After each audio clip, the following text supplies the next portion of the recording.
General Sir Patrick Sanders took charge of the British Army in June 2022, after 3 years leading Strategic Command. Before that, he'd commanded on operations in Northern Ireland, Kosovo, Bosnia, Iraq and Afghanistan.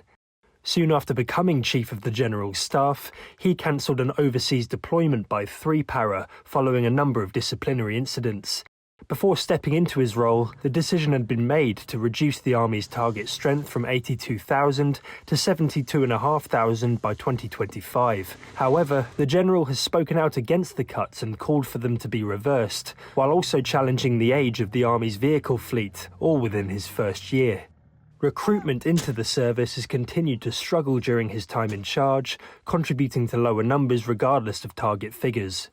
With Russia's invasion already underway, General Sanders acknowledged giving donations to Ukraine would make the army temporarily weaker, but he supported the cause, which eventually included Challenger 2 tanks being sent to the front line.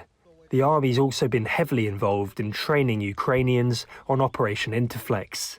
We know that it's incredibly effective because the Ukrainians tell us that their best trained troops are the ones that we train, and we know from intelligence intercepts of the Russians that they can tell when they're up against troops that have been trained in the UK.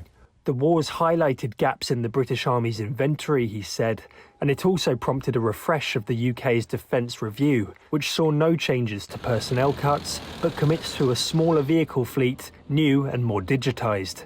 Russia's invasion prompted the adaptation of the future soldier concept, the General saying Britons will be the most modern and lethal army in Europe by the end of the decade.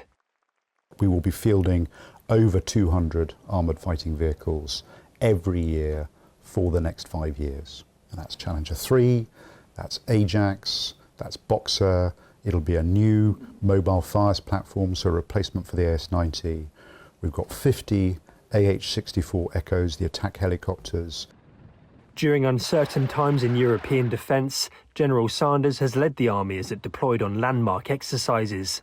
Iron Titan was its largest on land for over 20 years, Steadfast Defender NATO's largest since the Cold War.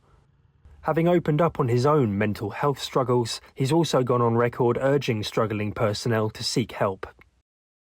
In 2024, the General made headlines by suggesting Britain should train a citizen army, warning an increase in reserves wouldn't be enough to fight a future war.